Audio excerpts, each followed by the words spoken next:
A sua riqueza está no céu. Amém? Amém. Glória a Deus. Como Paulo diz, quero que você declare também.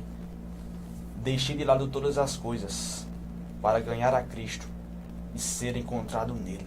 Declare isso na sua mente, no seu coração, não seja de boca para fora, mas viva isto. Deixe de lado. O interessante que eu vi aqui, quando o Senhor ali havia de chegar ali diante do faraó, ali, todas as vezes ali que Moisés chegava ali diante ali de faraó com Arão, sabe o que é que o Senhor dizia? Moisés ali chegava e dizia, assim diz o Senhor, deixa ir o meu povo para que me sirva. Meu irmão, você precisa deixar para servir. Você precisa o Senhor enfatizava aquilo ali, dizia, deixa ir o meu povo para que me sirva. Se você não deixar, você não pode servir, meu irmão.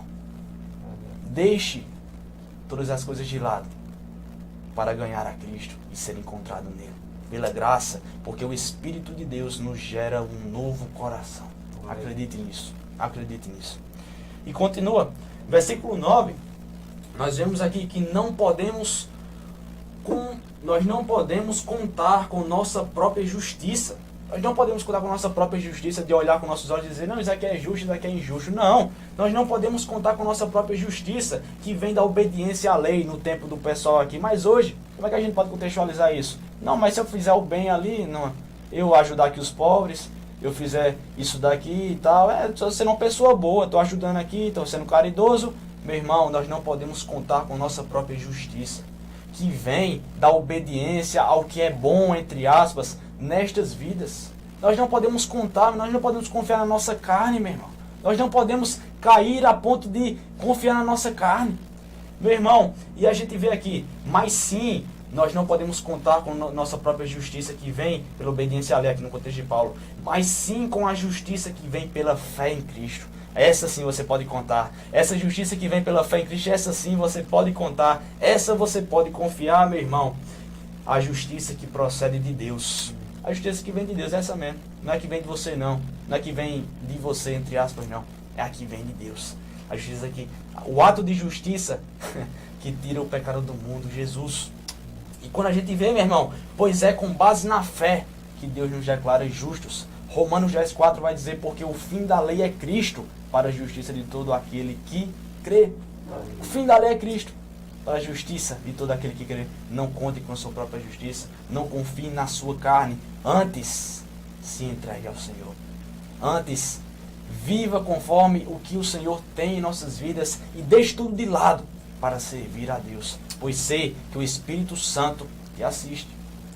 O Espírito Santo, se você ainda não se sente com ele ou ele está fraco em você, meu irmão, eu digo para você que a palavra fortalece e que este Espírito Santo, ele nos gera um novo coração e leva a nossa alma a crer de todo o nosso coração, a crer, meu irmão, de toda a nossa alma e louvar a Deus com verdade e servir ao nosso próximo, sabendo por que você está fazendo. Perceba que não é mais um fazer por fazer, meu irmão, mas é agora um porquê você está fazendo. Você sabe, você tem certeza disso. Percebe essa diferença, né, Marquinhos? A gente pensa, hoje no mundo as pessoas fazem as coisas, aí quando a pessoa chega no e pergunta, meu irmão, por que você está fazendo isso? Ela diz, é para agradar meu patrão, é para fazer outra coisa. Ou porque alguém está fazendo. Ou porque alguém está fazendo. Mas para com isso e se pergunta, por que eu estou aqui na igreja? Por que eu estou lendo Bíblia aqui na minha casa? Por que você está fazendo isso? Certo, eu estou fazendo, mas por que você está fazendo? O Senhor te pergunta isso esta noite e tenha certeza que Ele te esclarece todas as coisas. Ele te faz lembrar, Ele te ensina todas as coisas que o Senhor Jesus nos deixou, o Espírito Santo, a missão do Consolador. É essa, acredite nisso. E se a gente continuar, no versículo 10 e 11, Paulo declara que quer conhecer a Cristo e experimentar o grande poder que o ressuscitou. Olha isso, Paulo declara que quer conhecer a Cristo e experimentar o grande poder que o ressuscitou, como também quer sofrer com Ele, olha isso, participando de sua morte, para de alguma forma alcançar a ressurreição dos mortos.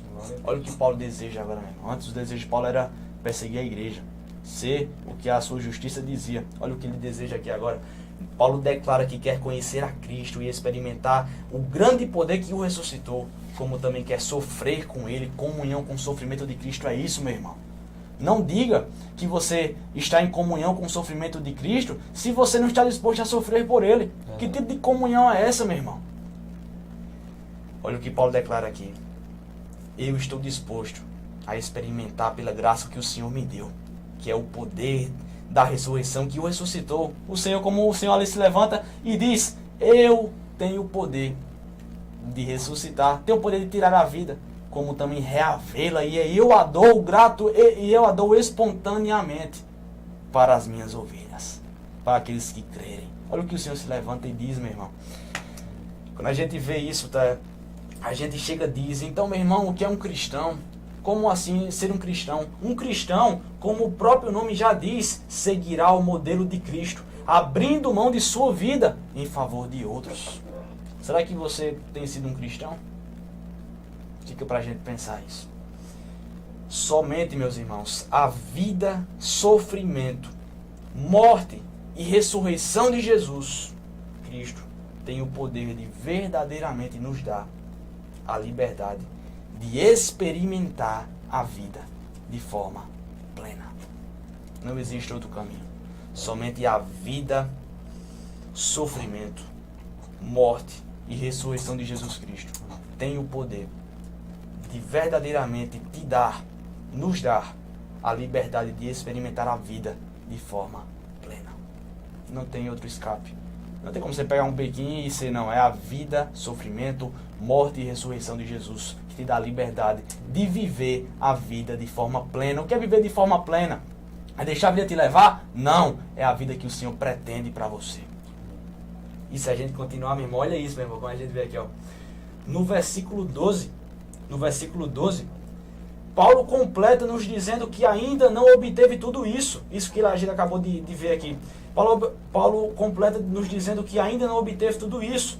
Ou que já alcançou a plenitude do corpo glorificado, a perfeição da coroa incorruptível que a gente viu aqui antes. Mas continua prosseguindo. Para o que Cristo conquistou ao vencer o pecado, a morte e o diabo para nossas vidas. Mas continua prosseguindo, meu irmão. Olha isso. Aí continua no versículo 13 e 14 que a gente leu no começo. Diz assim, lê de novo aqui. Irmãos, quanto a mim, não julgo havê-lo alcançado. Como a gente viu agora. Mas uma coisa faço. Esquecendo-me das coisas que para trás ficam. E avançando para as que estão de diante de mim. Prossigo para o alvo. Para o prêmio da soberana vocação de Deus em Cristo Jesus. Meus irmãos, nos versículos 13 e 14, o Senhor nos ensina aqui que nós devemos lutar contra a nossa própria natureza pecaminosa, esquecer o que ficou para trás, meus irmãos, lutar contra a nossa própria natureza pecaminosa, contra o mundo e contra o diabo, mesmo enquanto nossa alma está em paz sob as promessas e a graça de Deus. Você deve continuar lutando, você deve continuar esquecendo, se bate na porta aí te lembrando. Lembre de uma coisa, meu irmão, guarda isso no seu coração.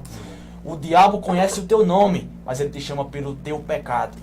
O Senhor conhece o teu pecado, mas ele te chama pelo teu nome. Aleluia. Que você lembre disso. Guarda isso no seu coração e se alegre com Deus.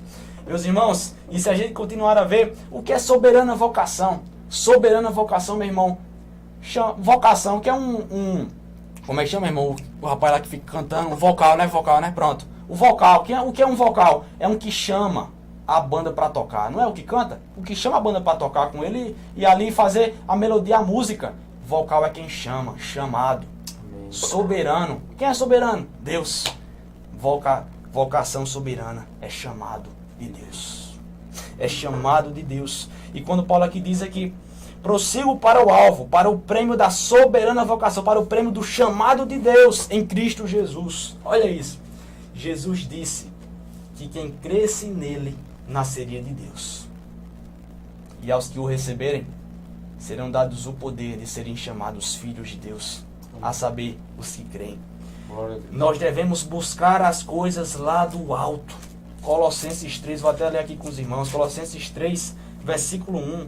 Portanto, se fostes ressuscitados juntamente com Cristo, buscai as coisas lá do alto, onde Cristo vive, assentado à direita de Deus, meus irmãos. E no 2 vai dizer, pensai nas coisas lá do alto, não nas que são aqui da terra, 3. Porque morrestes e a vossa vida está oculta juntamente com Cristo em Deus. Quando Cristo, que é a nossa vida, se manifestar, então vós também sereis manifestados com Ele em glória. Glória a Deus. Meu irmão, se glorifique. Meu irmão, glorifique a Deus com isso. Glorifique a Deus com todo o seu ser diante desta palavra aqui, meu irmão. E nós vemos aqui, continuando. Deus nos conduz por meio da palavra para o modo de vida que Ele preparou para nós. Uma vida com propósito e significado que permanecem. Que significado e que propósito é esse? Vem cá comigo aqui. Efésios, capítulo 2. Pode ler aí, meu irmão. Abre aí. Essa mulher agora. Efésios, capítulo 2. Versículos 4 ao 10. Pode ler aí. Capítulo 2. 4 ao 10. Efésios 2, capítulo 2, versículos 4 ao 10. Pode ler aí. Mas Deus, sendo rico em misericórdia, por causa do grande amor que nos amou, e estando nós mortos em nossos delitos, nos deu vida juntamente com Cristo. Pela graça sois salvos. E juntamente com Ele nos ressuscitou e nos fez assentar nos lugares celestiais em Cristo Jesus, para mostrar nos séculos vindouros a suprema riqueza da sua graça, em bondade para conosco em Cristo Jesus. Porque pela graça sois salvos, mediante a fé, isto não vem de vós, é dom de Deus. Não de obras para que ninguém se glorie, pois somos feituras dele, criados em Cristo Jesus para as boas obras, as quais Deus de antemão preparou para que andássemos nela. Este é a condução que a palavra nos dá para o modo de vida que o Senhor preparou para nós. Amém. Esta é a vida com propósito e significado que permanecem. É esta. Andar com clareza. No versículo 15 e 16, o Senhor nos exorta ali a andar com clareza do chamado de Deus na sua vida. Ande com clareza do chamado de Deus na sua vida. Aqui, meu irmão, eu estou dando uma ênfase aqui para o chamado específico em si, do seu ministério, digamos assim, que o Senhor o deu, para nesse sentido, não um chamado geral à igreja, mas um chamado em si a você. Se procure saber de Deus. Senhor, qual é o meu chamado? Ande com clareza vocacional, ande com clareza do seu chamado aqui na terra. O que foi que o Senhor te chamou, tanto especificamente como no geral, como a Bíblia nos conduz a isso. O Senhor vai te revelar.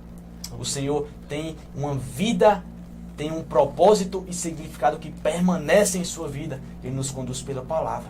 Acredite nisso, como o irmão Marquinhos leu aí, bem que resume muito bem qual é o propósito e significado que permanece, que o Senhor trouxe para nossas vidas, através de Cristo Jesus. Meus irmãos, no versículo 17, nós vemos que nós devemos aprender com aqueles que seguem o nosso exemplo. Veja no versículo 17, vai dizer assim, ó: Irmãos, sede imitadores meus, e observai os que andam segundo o modelo que tendes em nós. Meus irmãos, é observar, é aprender com aqueles que seguem nosso exemplo. Que exemplo? Cristo. O que Cristo faria?